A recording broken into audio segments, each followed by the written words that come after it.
Mä ymmärsin sen, että veganismi oli haitaksi mulle sen jälkeen, kun mä aloin syömään punaista lihaa ja juomaan lihalientä. Eihän mä tiennyt tai ymmärtänyt, että mitä tapahtuu mun kehossa ennen kuin se parani. Tai lähti paranemaan.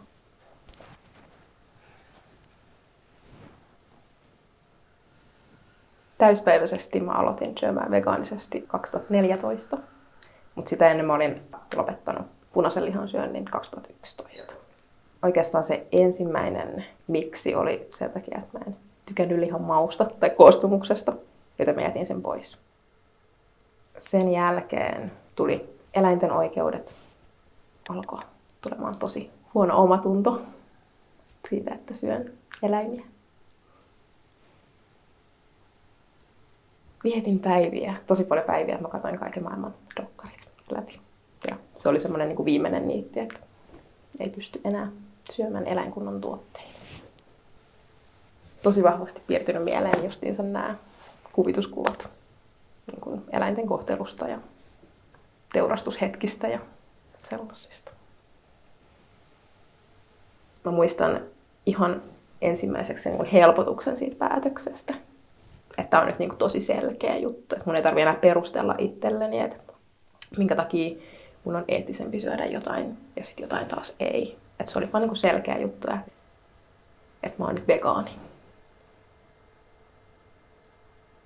Ensimmäisen kesän aikana mulla oli aivan mahtava olo. Siis kaikki kehossa vaan toimi. Mä muistan kuvaileeni sitä mun omin päiväkirjaan semmoisena henkisenä puhdistumisena, että niin kun lähti semmoinen huono omatunto ja sitten tuntui, että no, nyt mä en syö näitä tuotteita, niin sitten mä en syö semmoista huonoa energiaa. Et ajattelen vieläkin niin, että mitä me syödään, niin me syödään myös sitä energeettistä laatua, ei ainoastaan sitä, mitä se tekee meidän keholle, mutta mitä se tekee meidän sielulle myös ja mielelle. Silloin kun mä rupesin vegaaniksi, niin mä olin tosi tarkka siitä, mitä mä söin. Mä seurasin ihan kaikkea. Mä varmistin, että mä tein kaiken oikein. Kun mä kuulin tai luin juttuja vegaaneista, joilla alkoi terveysreistailemaan, niin mä muistan, että mä ajattelin silloin, että no, ne ei vaan tiennyt, miten se tehdään oikein.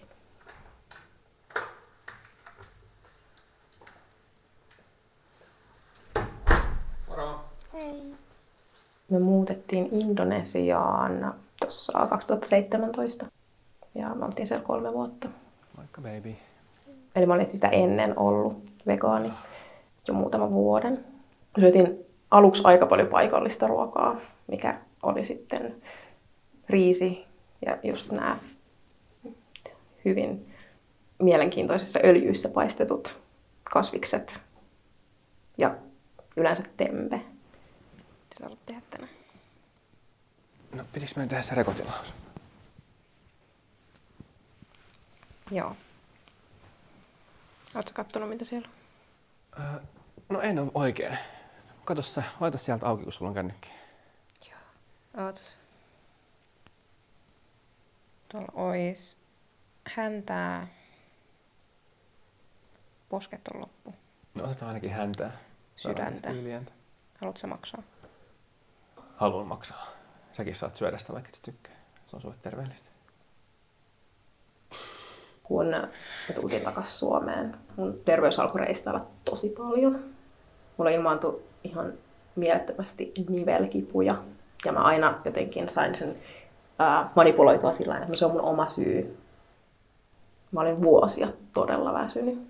Indonesiassa mä olin jatkuvasti aivan poikki. Ja tietenkin mä ajattelin, että se johtuu siitä kuumuudesta. Mä tein tosi paljon fyysistä työtä, kun mä opetin joogaa. Ja sitten sen lisäksi mulla oli oma joogaharjoitus, joka saattoi olla tosi fyysinen 2 tunnin astanga-joogaharjoitus. Ja mitä mä söin? Mä söin riisiä ja vähän kasviksia. Siitä vaan niin kun tuli semmoista niin kun itse gaslightingia. Että niin kun syyllistää hirveästi itseään, että mä oon tehnyt jotain väärin. Tänään mä liikuin liikaa, koska mä oon niin väsynyt ja voin huonosti. Et nyt mä varmaan liikuin liian vähän, koska mä oon väsynyt ja voin huonosti. Et nyt mä söin väärin, kun mä oon väsynyt ja voin huonosti. Lihan syöminen uudelleen tuntuu oikeastaan tosi hyvältä. Ei siinä muuta, se vaan se tuntuu ihan mielettömän hyvältä. Hartaasti keiteltiin häränhäntälientä viime kesänä, tai mies keitti. Sen jälkeen, kun mä olin juonut sitä joka päivä 2 viikkoa, muistan, kun mä tein joogaharjoitusta yksi aamu, yhtäkkiä mä huomasin, että jotain on niin kuin toisin, että jotain puuttuu.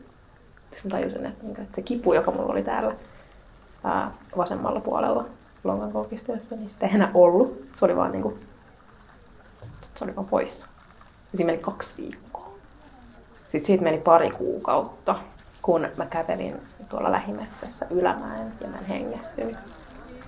Ja mä totesin, että mä jaksan kävellä tämän mäen, ja kun mä tulin kotiin, niin mun ei tarvinnut mennä sänkyyn makaamaan. Mä voin ottaa kantoon. 10 euroa. Joo, mä maksasin tuolla mobile paylla. Okei. Valmista. Kiva. Ei Kiitos. mitään, ensi kertaa. Yes. Kiva. Moi moi. Moikka. Moi. Vaikeinta siinä, kun alkoi taas oikeasti käyttämään ihan kaikkia eläinkunnan tuotteita, niin oli ehkä se, että mitä ihmiset sanoo. Jotenkin vaan ajattelee, että mitä nämä kaikki ihmiset sanoo, joille mä oon niin toitottanut 10 vuotta sitten tämmöistä asiaa. Ja nyt mä niin käännyn itse täysin toiseen suuntaan. Ehkä mä olin tehnyt sitä prosessia niin pitkään. Ja sitten siinä oli oma terveys niin voimakkaasti läsnä ja se, miten nopeasti kaikki mun kehossa muuttui. Niin en mä ihan hirveästi joutunut käymään semmoista niin arvotaistelua siinä. Tietysti mä niin pyrin siihen, että ostan pientiloilta ja luomua ja tuottajilta, koska mä huomaan vieläkin sen eron, että jos mä ostan marketin hyllyltä ihan mitä tahansa versus sitten, kun on joku paikallinen pientilallinen.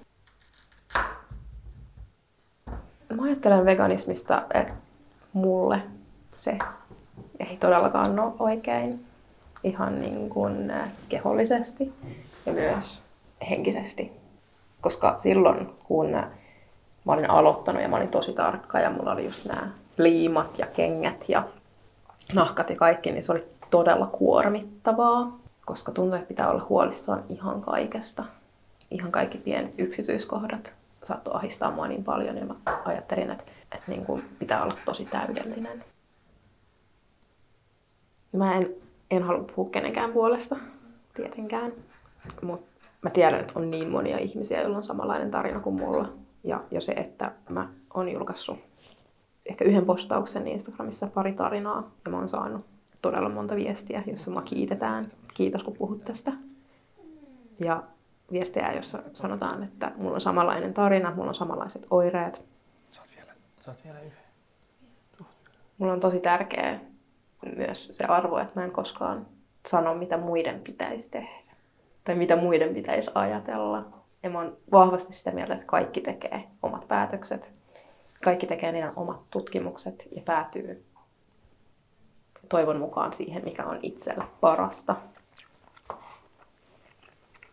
Mä sanoisin, että mä en voi toteuttaa veganismia oikein.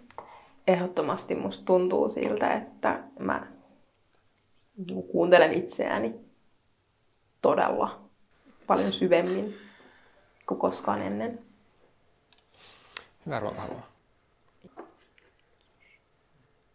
Jos musta tuntuu, että mä oon hylännyt jotakin, niin mä oon ehkä hylännyt enemmänkin sen, että mitä pitäisi tehdä, mitä pitäisi ajatella. Että sen sijaan, että kuuntelee, mitä joku muu sanoo, että sun täytyy tehdä näin, niin mä kuuntelen sitä, mikä tulee mun sisältä. Hyvä. Sydän on ihan